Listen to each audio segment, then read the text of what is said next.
በውበቴ በጣም ነበር የምመካው።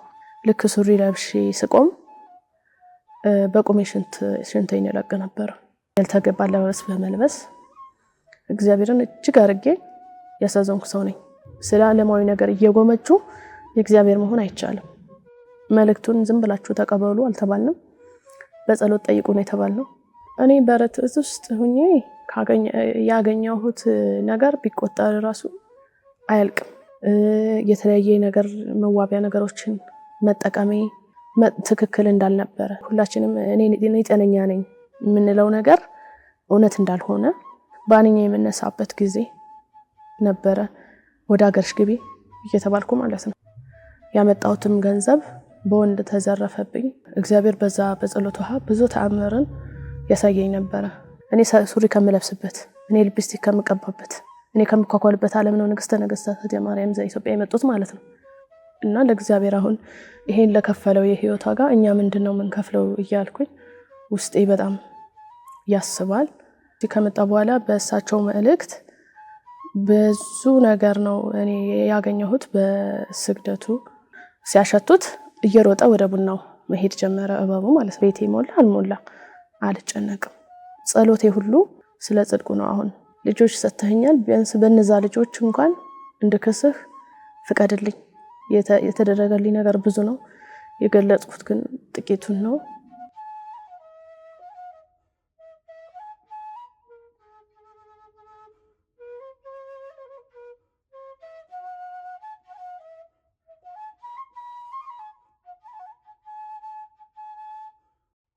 በስመ አብ ወወልድ ወመንፈስ ቅዱስ አሐዱ አምላክ። ጌታዬ አምላኬ ፈጣሪ መድኃኔ እግዚእ ክብርና ምስጋና አምልኮትና ውዳሴ ከምድር እስከ አርያም ላንተ ይሁን። አቤቱ የጌታዬ እናት መብርሃን መብዙሃን ንጽሕተ ንጹሐን ቅድስተ ቅዱሳን ወላዲተ አምላክ ሆይ ክብርና ምስጋና ለአንተ ይሁን። ቅዱሳን መላእክት፣ ጻድቃን፣ ሰማዕታት እንደየደረጃችሁ እንደየማዕረጋችሁ ክብርና ምስጋና ለእናንተ ይሁን። ስሜ በዓለም ስሜ ሀና እያሌው እባላለሁ። የክርስትና ስሜ ደግሞ ወለተ ሀና ይባላል። የተወለድኩት ወሎ ደሴ ከተማ ነው።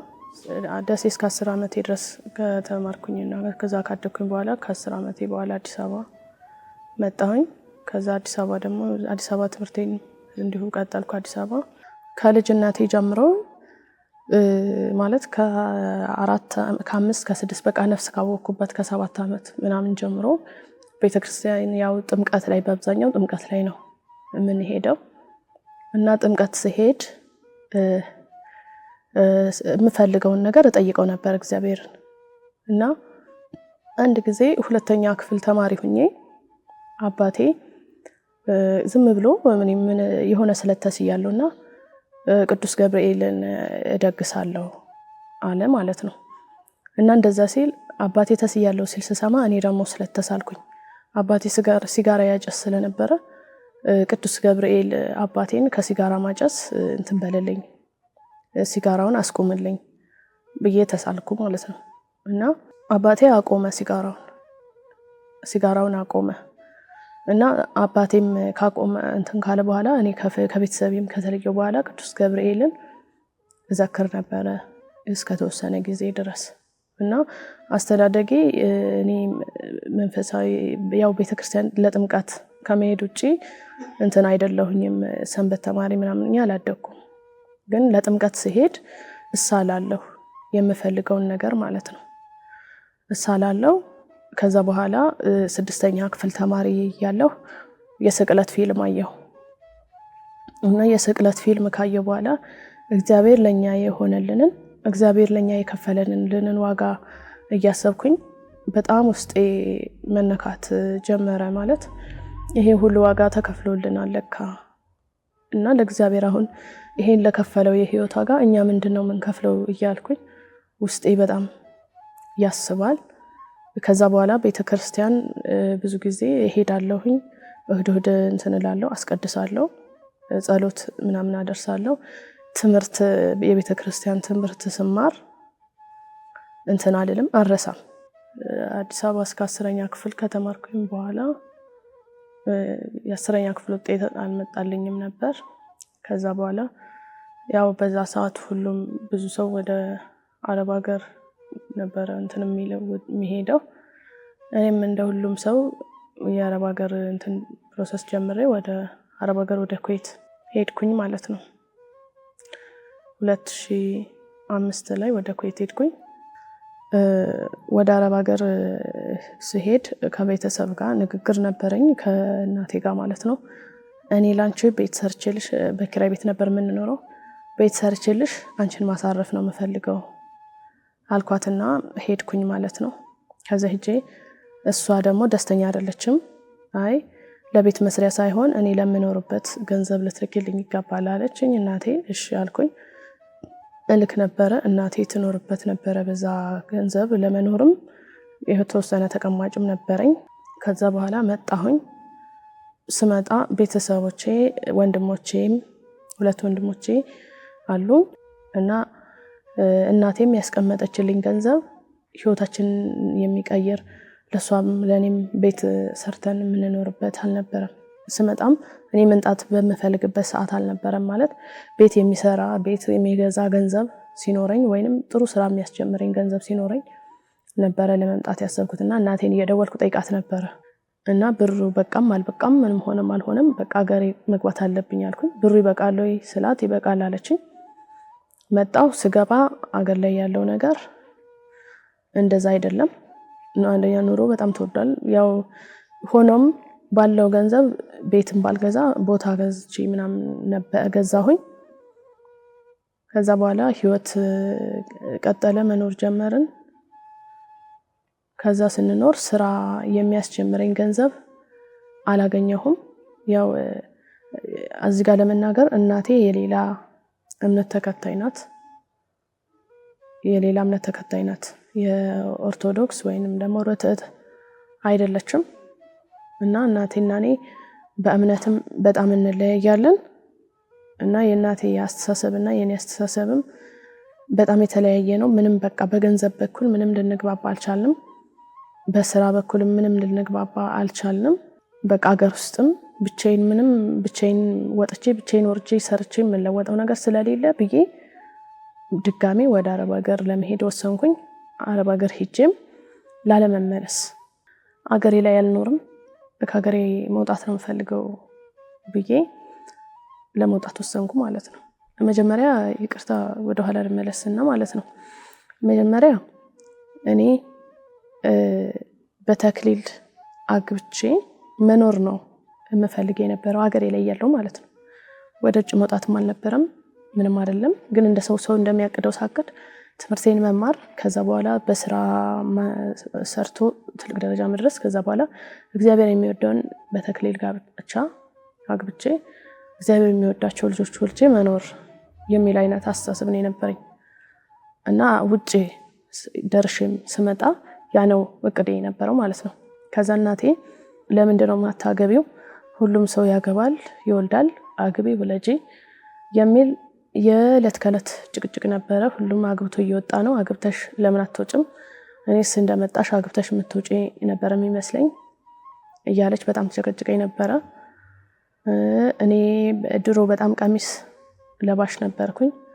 ሱሪም ወደ መልበስ እየመጣሁት ሱሪ መልበስም ጀመርኩኝ።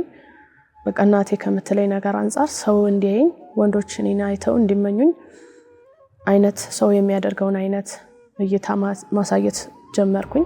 ለምን ከቤት ውጪ አግብተሽ ውጪ ስለምባል ለመውጣት ማለት ነው ከአረብ ሀገር ከመጣሁ በኋላ። ከዛ ያንን ነገር ሳሳይ ምንስል ብዙ የማይሆን ህይወት የሆነ የማይሆን የፍቅር ህይወት ውስጥ ገብቼ ህይወቴ በጣም ተመሰቃቀለ። በጣም ብዙ ነገር ተበላሸብኝ። ያመጣሁትም ገንዘብ በወንድ ተዘረፈብኝ።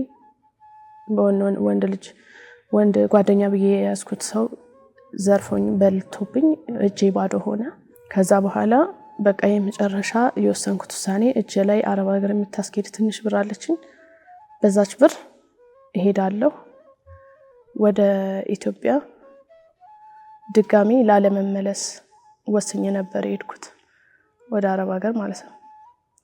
2009 ላይ ነው የሄድኩት እና ድጋሚ ወደ ሀገሬ ላለመመለስ በቃ እዛው ለመኖር እዛው ኑሬ በቃ እዛው ሞቴም ህይወቴም አረብ ሀገር እንዲሆን አስቤ ነበር የሄድኩት። እዛ ስኖር ነበረ የንግስተ ነገስታት እህተ ማርያም ዘኢትዮጵያን መልእክት ከቁጥር 1 ጀምሮ ያለውን ማየት የጀመርኩት ማለት ነው። እና ያንን መልእክት ሳይ ማየት ስጀምር ገና የመጀመሪያውን መልእክት ሳይ በጣም ነበር እንባዬ የመጣው፣ በጣም ነበር ያለቀስኩት። እና እግዚአብሔር በቃ ለኢትዮጵያ ንግስት አመጣላት ማለት ነው ብዬ አልኩኝ ማለት ነው። ሁሉንም ሳይ እሳቸው የሚናገሩት ነገር እኔ ከእግዚአብሔር ለመላኬ በጸሎት ጠይቁ የሚል ነገር ነበር የሚናገሩት ማለት ነውና ያንን ስሰማ እኔ በጸሎት እግዚአብሔርን ጠየቅኩ ማለት ነው። ከዛ በጸሎት እግዚአብሔርን ስጠይቅ እግዚአብሔር ደግሞ ከአንድም 3 ጊዜ በህልም አሳይቶኛል እሳቸውን መልእክት ከራሱ ከእግዚአብሔር መሆኑን ማለት ነው። እና ያየሁት ምልክት አባቴ ቤት ይመስለኛል፣ ወላጅ አባቴ ቤት የአባቴ አልጋ ይመስለኛል። አልጋ ላይ ንግስተ ነገስታት እና እኔ እሳቸው በአንድ በኩል እኔ በአንደኛው በኩል ተኝተን እሳቸው ምግራቸው ወደ እኔ ምግሬ ወደ እሳቸው ምግራቸው ወደ እኔ ሆነው ተኝተን ከዛ ሌሊት ላይ እሳቸው መልእክት እየተነገራቸው እሳቸው ናቸው የሚሰሙት፣ ግን እሳቸው የሚናገሩት ለሚነገራቸው መልእክት የሚመልሱትን መልስ እኔ ማዳመጥ ጀመርኩ ከሳቸው ማለት ነው። እና ያንን እንዳይ እግዚአብሔር ፈቀደልኝ። ያንን አይቻለሁ። ከዛ ያንን ሳይ አመንኩበት መልእክቱን። በመልእክቱም ጥምቀት ሲታዘዝ የጸሎቷ አዘጋጁ ሲባል የጸሎቷ አዘጋጅ ነበረ። ያው እኔ ብቁ ሆኜ ሳይሆን ግን እግዚአብሔር በዛ በጸሎቷ ብዙ ተአምርን ያሳየኝ ነበረ። ጠዋት ተጠጣው ነበር፣ ጭንቅላታችሁ ላይ ያፈሱ ሲባልም አፈስ ነበረ። እና አንድ ጊዜ ሻወር ቤት ያለ የፊት መታጠቢያ እንትኑ ተዘግቶብኝ ነበረ፣ አረብ ሀገር ያለው መኝታ ቤቴ ማለት ነው። በጣም ጨነቅ ነበር። አሁን ሰዎቹ ቢያዩ ብዙ ነገር ሊያደርጉኝ ይችላሉ፣ ብዙ ሊቆጡ ይችላሉ እያልኩ ጨነቅ ነበርና አንድ ጊዜ የጸሎቷን ጭንቅላቴ ላይ ዛጋ ሄጄ ሳፈስ ተከፈተልኝና በቃ በጣም ደስ አለኝ። እግዚአብሔር ራሱ ከፈተልኝ ብዬ ደስ አለኝ ማለት ነውና ብዙ ነገር በጣም እቃ እሰብር ነበረ። እቃ በጣም ይሰበርብኝ ነበር። ብርጭቆ ምንም በቃ የሰው ቤት እቃ በጣም ነበር መጨረሻው። በጣም ነበር የምሳቀቀው ስራ ስሰራ። አንድ ጊዜ እንደዚህ በቁሜ ሆኜ ብርጭቆ የጌጥ የሚሆን ብርጭቆ ለቀኩኝ ማለት ነው፣ ሴራሚክ ላይ በቁሜ። ከነዛ ስለቀቄ አልተሰበረም። ይሄንን ጸሎቱን እሳቸው ያሉትን ጸሎቱን የጸሎቷን መጠቀም ከጀመርኩ በኋላ ማለት ነው እንደዚህ ለቀቄ አልተሰበረም። በቃ ለራሴ በጣም ገረመኝ ማለት ነው። እና እንደዛ ሆኜ አረብ ሀገር እየኖርኩ ያለ ንግስተ ነገስታት እህተ ማርያም ዘኢትዮጵያ እንደዚሁ ወደ ሀገራችሁ ግቡ፣ በውጭ ያላችሁ ኢትዮጵያውያን ወደ ሀገራችሁ ግቡ፣ ወደ ሀገራችሁ የምትገቡበት ጊዜ ገደብ ይኖረዋል፣ ቀኑ ይነገረኛል፣ ነግራችኋለሁ ሲሉ ያንን መልእክት ካየሁ በኋላ ደግሞ በጣም ሰላም አጣሁኝ። በቃ እኔ ሀገሬ መግባት ጠልቼ ነው፣ በቃ ሀገሬ አልገባም አልመለስም ብዬ ነው የሄድኩት። በሰው ሀገር እዛው ልሞት ነው የሄድኩት። ግን እኔ አሁን ወደ ሀገሬ ብገባ እናቴ ቤተሰቤ ሁሉ እኔን የሚቀበል ሰው አይደለም፣ ስለዚህ ለምን እገባለሁ የሚል አስተሳሰብ ነበረኝ። ግን ያው ይሄ መልእክት ከሰማ በኋላ ወደ ሀገሬ መመለስ እንዳለብኝ በጣም መንፈሳዊ አስገዳጅ ጫና ነበረው፣ እውነት ለመናገር ማለት ነው። እንደዚህ ቃል በቃል እግዚአብሔር ቀርቦ ወይም ደግሞ ወላዲተ አምላክ ቀርባ ባታናገረኝም ግን ተኝቼ ራሱ ባንኛ የምነሳበት ጊዜ ነበረ። ወደ ሀገርሽ ግቢ እየተባልኩ ማለት ነው። ወደ ሀገርሽ ግቢ እየተባልኩ በቃ ምንም እረፍት አጣሁ። ከዛ በኋላ እንትኔን ኮንትራቴን ራሱ አልጨረስኩም። ለ2 ዓመት ኮንትራት ሂጄ በ1 ዓመቴ ነው በቃ ወደ ሀገርሽ ግቢ ስባል ከዛ በኋላ ገባሁ። ያ ሰው ተቀበለኝ ከኤርፖርት። ከዛ በኋላ አንድ ቀን ሆቴል አደርኩኝ። ከዛ በኋላ አደርኩና በነጋታው ለወንድሜ ደወልኩ። ከዛ ወንድሜ መጣና ሙሉ ዕቃዬን ይዞ ወደ ቤት ወሰደኝ፣ ወደሱ ቤት። ከዛ እሱ ቤት አረፍኩና ትንሽ ቆየሁ።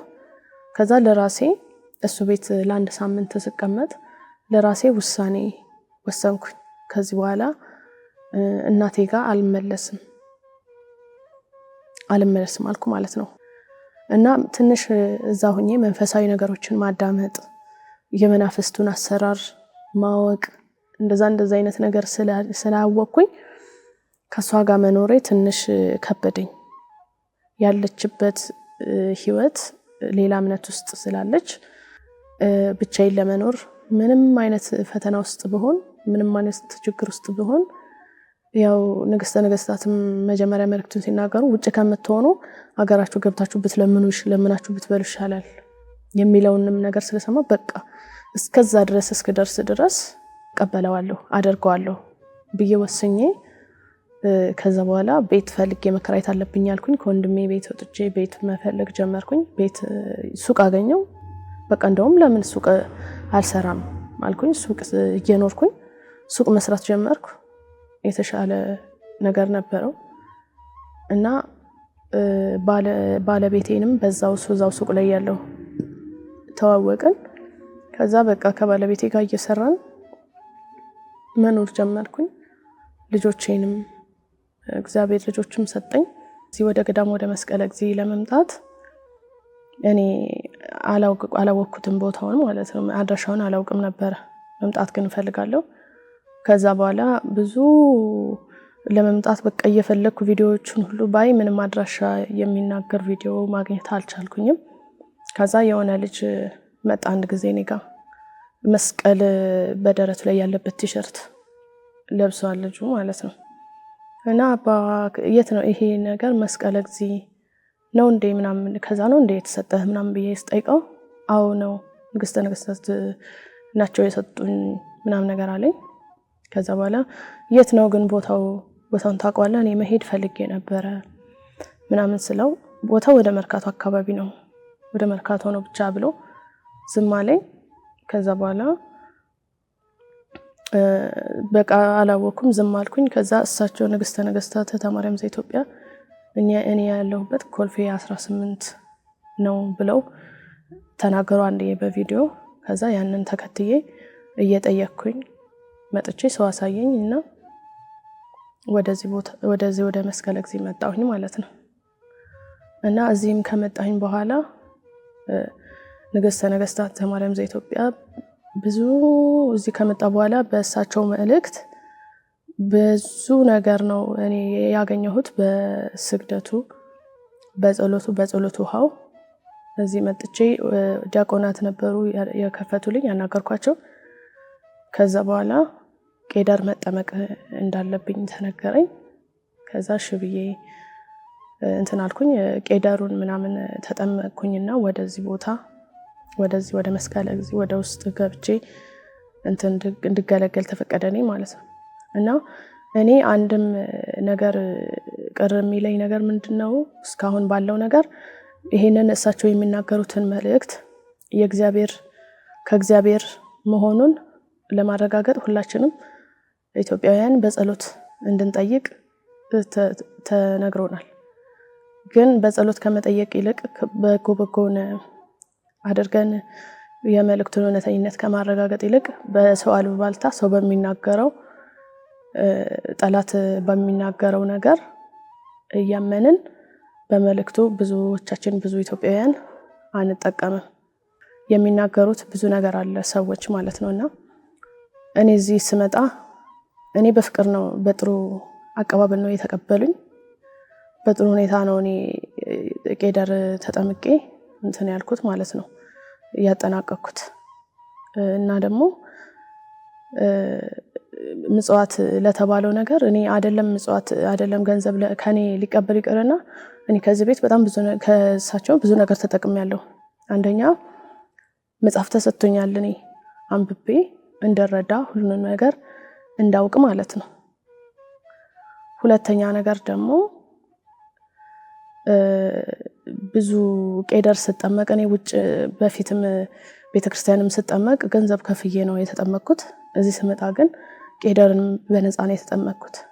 በጣም ብዙ ነገሮችን ብዙ ግልጋሎቶችን እኔ ያገኘሁት በነፃ ነው እና አንዱ ፍላጎቴ አሉባልታውን እየሰማ እንትን ለሚለው የኢትዮጵያ ሕዝብ ትክክል አይደለም ብሎ ለሚያወራው የኢትዮጵያ ሕዝብ እውነት ይሄ አሉባልታ መሆኑን ለማረጋገጥ ፈልጋለሁ። እኔ በራሴ መጥቼ ካየሁት ነገር ተነስቼ ማለት ነው እና ይሄ ነገር አለ የሚናገሩት መልእክት ደግሞ ትክክል መሆኑን እኔ በህይወቴ ተተግብሮ በህይወቴ ሁሉንም አረጋግጫለሁ ማለት ነው እና የዘመን አቆጣጠሩንም ጭምር እኔ በደንብ አረጋግጫለሁ በራሴ ህይወት ማለት ነው። ምክንያቱም አንድ ሴት እርጉዝ ስትሆን ቀኑ ስትቆጥር በትክክል ቀኑ የሚመጣው በነብዩ ቅዱስ ሄኖክ ዘመን አቆጣጠር ነው።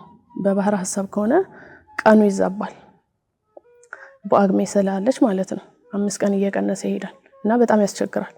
በዚህኛው አቆጣጠር ሲቆጠር ግን ትክክል የመምጣት ነገር አለው። ሌላው ነገር ደግሞ ቡና ትጠጡ እያሉ ንግስተ ነገስታት ተማሪያም ዘኢትዮጵያ የሚናገሩት ነገር ትክክል ነው። ይሄንንም እኔ በህይወት የተተግብረው አይቻለሁ። ቡና ትጠጡ፣ ቡና ሲፈላ እባብ ይመጣል ብለው ተናግረው ነበር ንግስተ ነገስታት ተማሪያም ዘኢትዮጵያ ማለት ነው። ይሄንንም እኔ በህይወት የተተግብረው አይቻለሁ። ይሄንንም ያየሁት ምንድነው ህፃን ሁኜ በግምት የ5 ዓመት ህፃን ሆናለሁ እና ህፃን ሁኜ እባብ እንደዚህ መሬት ላይ እንደዚህ ተቀምጦ እኔ በዚህ ጋር እየተጫወትኩኝ ሳላቀው ትልልቅ ሰዎች ደግሞ ወደዛሉ ሳላቀው እባቡን ተራምጀው አለፍኩኝ ሳረግጠው ማለት ነው። ከዛ ዞር ብዬ ሳይ እባብ አለ። እኔ እባብ ከዛ ፊት አይቼ አላቅም፣ ግን እባብ አለ ብዬ አልኳቸው ማለት ነው ለትልቆቹ ሰዎች። ከዛ እኔ አባቴ ቤት በቀን 3 ቡና ይፈላ ነበር። የዛን ሰሞን አይፈላም እናቴ ጋር ተጣልቶ እናቴ ስላልነበረች ማለት ነው። ከዛ ቡና እኮ ስለተዋችሁ ነው። ቡና በፊት በቀን 3 ለምዶ ነበር፣ አሁን ግን ቡናው ስለቀረበት ለዛ ነው ብለው አሉ የሆኑ ትልቅ ሰውዬ ማለት ነው። እና ቶሎ በሉ ቡና ቆሉ፣ ቡና አፍሉ ተብሎ ቡና ተቆላ ማለት ነው። ቡና ተቆላና ያንን ቡና እንደዚህ ወደ ውጭ አውጥተው ሲያሸቱት እየሮጠ ወደ ቡናው መሄድ ጀመረ እባቡ ማለት ነው። ከዛ እየሮጠ ወደ ቡናውና ወደ ቤት ሊገባ ሲል ተገደለ እባቡ። እና ይሄንን ስላየው የቡናን አስከፊነት ቡና ሲቆላ ቡና ሲፈላ እባብ መንጣቱን እኔ በተግባር አረጋግጫለሁ። ስለዚህ ንግስተ ነገስታትም ለቡና የተናገሩት መልእክት ትክክል መሆኑን በዚያ አረጋግጫለሁ ማለት ነው። ሌላው ነገር ደግሞ ንግስተ ነገስታት ተማሪያም ዘኢትዮጵያ የሚናገሩት መልእክት በቋራ ቅዱስ ጊዮርጊስ ጸበል ላይም የሚጠመቁ ሰዎች ድጋሚ እየተናገሩት ነው። ያው አንድ ሰው ብዙ መልእክት ስለተናገረ ነው እንጂ የሚለየው ቋራም የተለያዩ ሰዎች እኔ ያንን ቪዲዮ ስለማይ የተለያዩ ሰዎች ያንን መልእክት በተለያየ ሰዎች የእሳቸው መልእክት ይናገራል። እና እኔ ለህዝቡ እምለው ነገር አሉባልታ ሰምተን ብዙ በመልእክቱ ብዙ የእግዚአብሔርን ትእዛዝ እየሳትን ከምንኖር መልእክቱን ሰምተን በትክክል እግዚአብሔርን በጸሎት ጠይቀን ለኛም ለህዝባችንም ከሚመጣብን መቅሰፍት መዳን ብንችል ብንጸልይ የሚባለውን መልእክት የተባለውን ነገር ሰምተን አገራችንንም የመጣባት ካለው እና ከመጣባትም መቅሰፍት ማዳን ብንችል፣ ያ ካልሆነ እንደዛ ማድረግ ካልቻልን ማድረግ ካልፈለግን እግዚአብሔርም የራሱ ውሳኔና የራሱ ቅጣት ይኖረዋል ማለት ነው። ምክንያቱም አንድ ሰው በስሩ የሚያስተዳድረው ቤተሰብ ወይም አሰሪ የሆነ ሰው ቢኖር ለምሳሌ ያ ሰው የሚናገረው ነገር ካልተተገበረ ውሳኔ እንደሚወስን እርምጃ እንደሚወስድ ሁሉ እግዚአብሔርም በእኛ ላይ ቅጣቱን ሊያመጣብን ስለሚችል ይሄንን መልእክት ብንሰማና በትክክል በተግባር ላይ ብናውልና ብንጠቀም ያልሆነ አሉባልታ እያወራን የሚሰማውም ሰው እየጠፋብን መጀመሪያ ያወራውም ሰው ራሱን ኃጢአት ውስጥ ከቶ ሌላም ሰው ሰምቶት ደግሞ የሚሰማውም ሰው ደግሞ በዛ ትክክለኛውን ነገር በጸሎት ሳይጠይቅ ዝም ብሎ ከሰው በሰማው ነገር እየሄደ ህዝቡንም እንዲጠፋ ባናደርገው እና ትክክለኛ መልእክት ትክክለኛውን ነገር በጸሎት ከእግዚአብሔር ጠይቀን ብንረዳና ሀገራችንን ከሚመጣባት መቅሰፍት ለማዳን ብንሞክር እላለሁ። እኔ አንድ ጊዜ 9ኛ ክፍል ሁኜ የሆነ ትምህርት ተማርኩኝ የሆነ ትምህርት ሰማሁኝና እሱም ትምህርት ምንድነው የሚለው እኔ በቁጥር ምናምን እንትን አላቅም መጽሐፍ ቅዱስ ላይ ያለውን ቁጥሩን ምናምን አላቅም ታሪኩን ብቻ ነው የማውቀው። አንዲት ሴት ሐና የምትባል ሴት እግዚአብሔር ልጅ እንዲሰጣት ልጅ የላትም ልጅ እንዲሰጣት ለመነችውና ግን ላንተ የማይሆን አንተን የማያገለግል ልጅ ከሆነ አትስጠኝ ማህፀኔን ዝጋ አለች የሚል ትምህርት ሰማውና እኔም እንደዛ ማለት ጀመርኩኝ። በቃ እኔም ካደኩ ማደክ ያደኩ ሲሄድ አንተን የማያገለግል ላንተ የማይጠቅም እግዚአብሔርን አንተን የማይወድ የተሰቀልከውን ለኛ ብለህ የከፈልከውን ዋጋ የማያውቅ የማይረዳ ከሆነ ማህፀኔን ዝጋ ልጆች እንዳትሰጠኝ ብዬ ጸልይ ነበር በፊት ማለት ነው። እና አሁን ላይ ንግስተ ነገስታት ለማይጠቅም ልጅ ላንተ የማይገዛ ከሆነ ከማህፀን አስቀረው የሚለው ነገር ሲሉ ለኔ በጣም ተያይዞብኛል ማለት ነው። ልጆቼንም እነሱንም ሳረግዝ ያው ይሄ መልእክቱም ስለነበረ እኔ እንደዛ እያልኩኝ ነበረ እና እግዚአብሔር ለኔ በህይወቴ ከመጀመሪያም ጀምሮ በጣም ብዙ ነገር እያደረገልኝ ነው ያደኩት። እና አረብ ሀገርም ከሄድኩኝ በኋላ አረብ ሀገርም ሄጄ ብዙ ተአምር ተደርጎልኛል። አንድ ጊዜ ከምሰራበት ቤት ተጣልተውኝ ሲያስወጡኝ እግዚአብሔር አንተ ታውቃለህ እናትም አባትም ቤተሰብም የለኝም እዚህ ሀገር ላይ ግን የሀገሬ ሰዎችም አይደሉም ግን አንተ እንደፈለክ አድርገኝ ብዬ ቤታቸውን ለቅቄ አስፋልት ላይ ወጥቼ የሆነች ሴትዮ ዝም ብላ መጣ መኪናዋን አቁማ ወስዳኝ ወደ መጣሁበት ኤጀንሲ አገናኝታኛለች። እና እግዚአብሔር ለኔ በህይወቴ በጣም ብዙ ነገር ነው ያደረገልኝ። ወላዲት አምላክ በመልጃዋ አልተለየችኝም። በተለይ ስደት ላይም ሆኜ የማረሳው ብዙ ነገር አለ። እንደገና ደግሞ ስደት ላይ ያለው በጣም ታመም ነበረ። በጣም ከባድ የሆነ የሆድ ቁርጠት ነበረኝ እና ያንንም ፈጣሪን እየጠራሁ አምላኬ አድነኝ እያልኩ ወላዲት አምላክ በመልጃሽ አትለይኝ መልጃሽ አይለይኝ በሰው ሀገር ላይ ካላንቺ ማንም የለኝ እያልኩ በመማጸና ሰዓት ህመሜ ይቀልልኝ ነበር። ብዙ የህይወት ሸክሞችን እግዚአብሔር እያቀለለልኝ ነው እዚህ የደረስኩት። እኔ በረት ውስጥ ሆኜ ያገኘሁት ነገር ቢቆጠር ራሱ አያልቅም። እውነቱን ለመናገር ማለት ነው ምንም ቢቆጠር አያልቅም። አንደኛ እኔ በጣም ብዙ ተአምራትን በዚህ ይሄንን ጸሎት ከጀመርኩኝ በኋላ ያው በውስጣችን ሁላችንም ለካ የምንኖረው ከእግዚአብሔር ሁላችንም እኔ ጤነኛ ነኝ የምንለው ነገር እውነት እንዳልሆነ በጸሎቱ ውስጥ በጾም ውስጥ ሲኖር የሚታየው ነገር በጣም የሚገርም ነገር ነው። እኔ ለራሴ ያየሁት ነገር ማለት ነው። ሱሪ መልበሴ የተለያየ ነገር መዋቢያ ነገሮችን መጠቀሜ ያ ነገር ሁሉ ምን ያህል ትክክል እንዳልነበረ ምን ያህል እግዚአብሔርን በዛ ነገር እንዳሳዘንኩት ምን ያህል እግዚአብሔር እንዳዘነ አወቅኩኝ። አንደኛ ዕውቀት ነው ትልቁ ነገር ማለት ነው። ሁለተኛ ነገር ደግሞ ብዙ ጊዜ እኔ አንደኛ በውበቴ በጣም ነበር የምመካው። ሁሉም ነገር የሚገኘው በኔ ውበት ሁሉን ነገር ማግኘት እንደምችል ሁሉን ነገር በውበቴ አንበርክኬ መኖር እንደምችል አርጌ ማሰብ ጀምሬ ነበረ። መልእክቱን ማዳመጥ ከጀመርኩ በኋላና መንፈሳዊ ህይወቱን መኖር ከጀመርኩ በኋላ ግን ሁሉንም ነገር የሚያደርገው እግዚአብሔር እንደሆነ ሁሉም ነገር የሚደረገው በእግዚአብሔር ፍቃድ እንደሆነ የኛ ድካም የኛ መውጣት መውረድ የኛ ውበትም ሁሉ በእግዚአብሔር አይነ ካልታየ ከንቱ እንደሆነ እግዚአብሔር አሳወቀኝ። አሁን በፊት በዓለማዊ ነገር ብዙ ነገር እንዲኖረኝ የምመኝ ዓለማዊ ህይወት የሚያስጨንቀኝ የምጓጓ ሰው ነበርኩኝ። አሁን ግን ብዙ ነገር ኖረኝ አልኖረኝ በቃ ኪሴ ሞላ አልሞላ ቤቴ ሞላ አልሞላ አልጨነቅም። ጸሎቴ ሁሉ በፊት ብዙ ስጋዊ ነገር የመጠየቅ ነበረ። ጸሎቴ ሁሉ አሁን ተቀይሯል።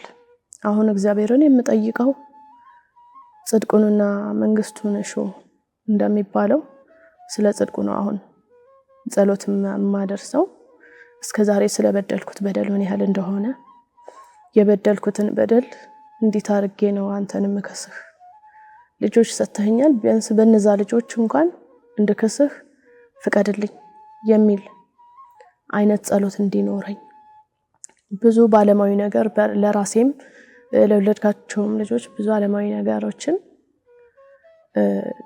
አስብ ነበር ድሮ ሳልወልድም በብዙ ዓለማዊ ነገሮችን ሳይ አሁን ላይ ግን ምንም ነገር እንደዛ አይነት ነገር ሳይሆን በቃ እግዚአብሔር በቤቱ እንዲያሳድግልኝ እግዚአብሔር በቤቱ እንዲያኖርልኝ ነው መጸልየው ጸሎቱ ሁሉ ተቀይሯል እንደገና ደግሞ ምንም አይነት የተረጋጋ ህይወት የለኝም ገንዘብ ኑሮኝም ገንዘብ ሳይኖረኝም ማለት ነው ጤናም አልነበረኝም በጣም ነበር የምታመመው እና እንደውም በጤና ዙሪያ የምናገረው ነገር ሱሪ ስለብስ እግዚአብሔር ሊቀይረኝ ሲፈልግ ያሳየኝ ምልክት ልክ ሱሪ ለብሼ ስቆም በቁሜ ሽንቴን ይለቅ ነበር ከዛ በኋላ ቀሚስ ስደርብበት ግን ያ ነገር ይቆምልኝ ነበር እና እኔ እግዚአብሔርን በጣም በብዙ አሳዝኛለሁ በጣም በውበቴ በመመካት በጣም በውበቴ በሰውነቴን ለሰው በማሳየት በመመካት በሰው ዘንድ ለመወደድ ሰውነቴን ለሰው በማሳየት በመገላለጥ ያልተገባ ለበስ በመልበስ እግዚአብሔርን እጅግ አድርጌ ያሳዘንኩ ሰው ነኝ አሁን ላይ ግን እግዚአብሔርን ያን ያሳዘንኩትን ያንን የበደልኩትን ሁሉ እንድከሰው እንዲፈቅድልኝ በምን እንድከሰው እንደሚፈልግና ያንን እንዲፈቅድልኝ ነው አሁንም ማስበው ማለት ነው እና ይሄንን አይነት አስተሳሰብ ባይምሮዬ እንዲቀረጽ ሆኗል እዚህ መስቀለም እዚህ መምጣት ከጀመርኩ በኋላ ማለት ነው እንደዚህ አይነት አስተሳሰብ እንዳስብ አይምሮዬ እንዲቀየር በጣም በኃይለኛው አብዛኛው ትውልዳችን ብዙ ህብረተሰባችን እኔ አሁን ላይ የተረዳሁት ነገር ትልቁ ችግር ያለው ከአይምሮአችን ከአስተሳሰባችን ላይ ነው ዋናው ነገር እግዚአብሔርም በእኔ ላይ የሰራልኝ ነገር አስተሳሰቤን መቀየር ነው በቃ ስለ ዓለማዊ ነገር እያሰቡ ስለ ዓለማዊ ነገር እየጎመጁ የእግዚአብሔር መሆን አይቻልም ዓለማዊን ነገር ሙልጭ አርጎ አውጥቶ ነው የእግዚአብሔር መሆን የሚቻለውና ከእግዚአብሔር ጽድቁንና መንግስቱን ማግኘት የሚቻለውና ያንን እንዳስብ እግዚአብሔር አግዞኛል እዚህ መምጣት ከጀመርኩ በኋላ በጤና ተባርኬያለሁ ሰላም አግኝቻለሁ ውስጤ በጣም ሰላም አለው አልታመምም ህመም አይሰማኝም አሁን ላይ በጣም ብዙ ነገር እግዚአብሔር አድርጎልኛል እኔ አንደበት አጥሮኝ ያልገለጽኩትም ብዙ ነገር አለ በእርግጠኝነት የተደረገልኝ ነገር ብዙ ነው የገለጽኩት ግን ጥቂቱን ነው አንድ ጊዜ ወላጅ እናቴ ቤቴ መጣችና ልጄ ውጭ ተጫዋታለች በዛ ሰዓት የ2 አመት ተኩል ህፃን ናት እና እናቴ ቤት መታ አርተን ተጫውተን ስትሄድ ልጅሽ እኮ አላናገረችኝም ብላ ተወቅሰኛለች ማለት ነው እና እኔ በጣም ተናደድኩና ይቺ ልጅ እኮ ህፃን ናት ምናልባት ንጹህ ልብ ስላላት ያንቺን ልብ እግዚአብሔር አሳይቷት ከሆነስ ብዬ አልኳት ማለት ነው ለጅናቴን እና በጣም ተቀየማኝ ሄደች ከዛ እኔም በጣም ተናደድኩኝ ስለተናደድኩ እያዘንኩ መጥቼ ልጄን እያጠባሁ ገደም አልኩኝ ልጄን እያስተኛው ማለት ነው ጡቴን እያጠባሁት ገደም ስል ስዕል አድኖ አለ ቤቴ ሳሎን ላይ ማለት ነው እና ስዕል አድኖ ከስሩ ፍራሽ አለ ልጆች የሚጫወቱበት እና ፍራሹ ካለበት ቦታ ሳይሆን ወደ ጎን ከፍራሹ አልፎ ባዶ ቦታ ላይ በዛ ትክክል ተሆነና ያቺ ስዕል አድኖ አፏ ይንቀሳቀሳል ወላዲተ አምላክ ማለት ነው የወላዲተ አምላክ ስዕል አድኖ ነው እና ከለሩም ቀይ የነበረው ጠቆር ብላ አይኗ ብቻ በጣም ቦግ ብሎ እየታየኝ አፏ ይንቀሳቀሳል ምን እንደምትል አይሰማኝም ግን አፏ ይንቀሳቀሳል ከዛ እማዬ እናቴ እላታለሁ አቤት ትለኛለች ከዛ ያንን አይቼ ብንናልኩኝ ምን እንደሆነ ትርጉሙም አልጠየቅኩም ለማንም፣ ግን ለራሴም በጣም ገርሞኛል። እና ያንን ነገር ካየሁ በኋላ በቃ እናቴ ስልሽ አቤት ብለሽኛል፣ ስለዚህ ከዚህ በኋላ እናቴ አንቺ ነሽ ብዬ ብዙም ከእናቴ ጋር መቅረቡን ተውኩት። መቅረብ አልፈለኩኝም ማለት ነው። እና ስለ ወንድሞቼም ያው ጠይቃለሁ። እንግዲህ እግዚአብሔር በፈቀደ ጊዜ ሁሉ ነገር ያስተካክላል። ሌላው ነገር ምንድነው ባለቤቴ እንደዚህ አይነት ውሳኔ ወሰነና ልጆቹን መርዳት አቆመ። በጣም ተቸገርኩኝ። ከዛ በኋላ እኔ በጸሎት እግዚአብሔር ጋር መነጋገር ጀመርኩኝ። አምላኬ አንተን በመምረጤ አንተን በማክበሬ እኔና ልጆቼ ተራብን፣ ችግር ላይ ወደቅን አልኩኝ። ከዛ በኋላ ያገኘሁትን ነገር ሁሉ ሰርቼ የልጆቼን ሕይወት ማትረፍ እንዳለብኝ ወሰንኩኝ። ከዛ በኋላ ያው ልጆቼን እየዘጋሁ ክረምት ነበር አጋጣሚ፣ ልጄም ትምህርት አልነበረውም። ልጆቼን እየዘጋሁ ጉሊት መስራት ጀመርኩኝ። ሽንኩርት፣ ድንች ምናምን እሱሱ መስራት ጀመርኩኝ። እየሰራሁ ፈጣሪንም በጸሎት እየጠየቅኩ ነገሮች እንዲያስተካክልልኝ በጸሎት እየጠየቅኩ እየሰራሁ ልጆቼን ማሳደግ ጀመርኩኝ። ከዛ በኋላ ይሁን አንተ እንዳልክ እያልኩ ፈጣሪን ያው እየጸለይኩ ስኖር ብዙ ነገሮች እግዚአብሔር አስተካከለልኝ። የራሴ መኖሪያ ቤት ብቻ ነበር የነበረኝ። ከዛ በኋላ የሚከራዩ ቤቶችም እንድሰራ እግዚአብሔር ፈቀደልኝ። ነገሮችን አመቻቸልኝ። ሰራው፣ ቤት ማከራየት፣ ስራም ሰርቼ እጄ ላይም ገንዘብ ማግኘት፣ ልጆቼንም በደንብ በጥሩ ሁኔታ ልብሳቸውን፣ ጫማቸውን መግዛት፣ ልጆቼን ጥሩ ማብላት፣ ማጠጣት፣ ማስተማር ጀመርኩኝ እግዚአብሔር ፈቅዶልኝ። ያ በሆነበት ሰዓት ደግሞ ባለቤቴ ደግሞ መደወል፣ መመለስ፣ ትዳሩን ልጁን የመፈለግ አይነት ነገር አመጣ። ከዛ በኋላ እንግዲህ እግዚአብሔር አልኩኝ፣ እግዚአብሔር ሆይ ይሄ ሰውዬ ዛሬ ደግሞ መምጣት ጀምሯል። እኔ ዛሬም ነገ ምርጫ ያንተ ነህ። እንግዲህ አንተ ከፈለግከው ይኖር፣ አንተ ካልፈለግከው ደግሞ ይቅር። ምናልባት ይህን ትዳር እግዚአብሔር ሰጥቶኝ ከሆነ ልጆችም ከዚህ ትዳር ስለሰጠኝ መግፋት እንዳይሆንብኝ ብዬ ለራሴ ውሳኔ ላይ ደረስኩኝና በጣም እየተጎዳን ነው እኛ እንደ ህዝብ፣ ኢትዮጵያ ህዝብ በሙሉ ማለት ነው። ይሄ ምንድነው? እግዚአብሔርን በማጣታችን። አትክልት ውሃ ካጣ እንደሚደርቀው ሁሉ እኛም እግዚአብሔርን ካጣን እንደርቃለን፣ ከንቱ እንሆናለንና ሁላችንም የኢትዮጵያ ህዝብ መልእክቱን አዳምጠን በጸሎት ጠይቀን፣ መልእክቱን ዝም ብላችሁ ተቀበሉ አልተባልንም፣ በጸሎት ጠይቁ ነው የተባልነው። እግዚአብሔር ደግሞ መልሱ ፈጣን ነው፣ ይመልሳል።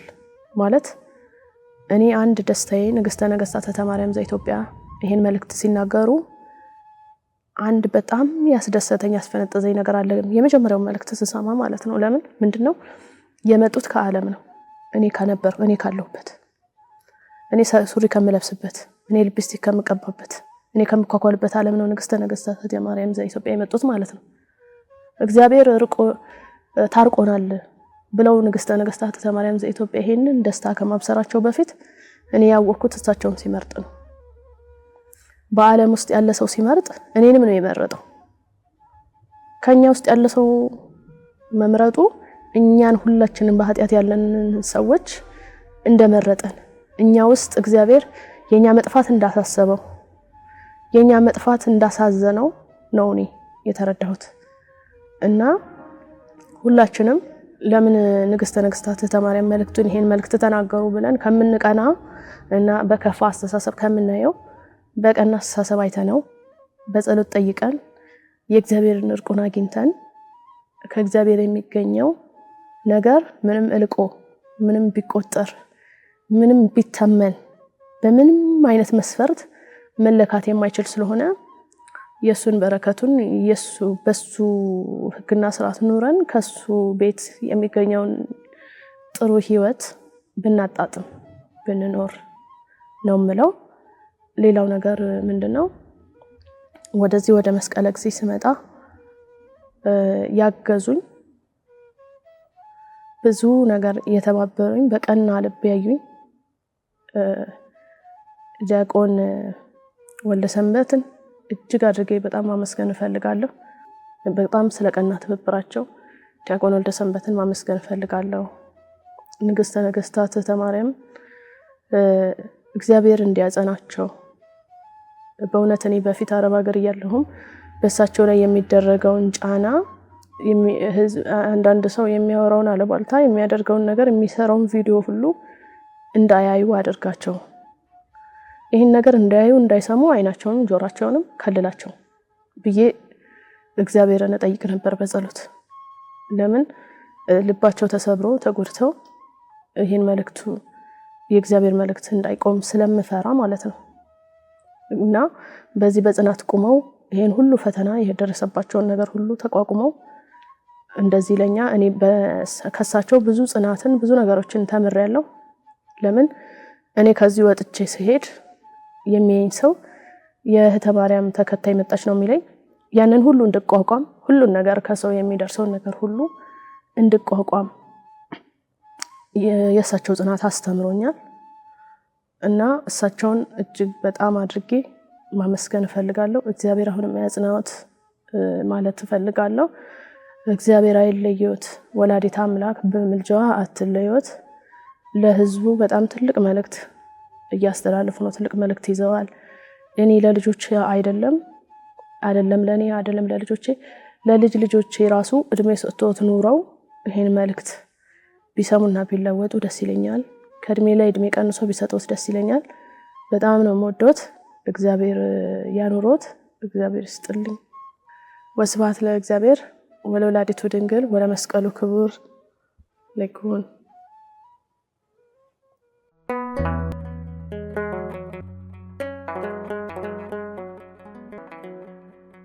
ዘኢትዮጵያ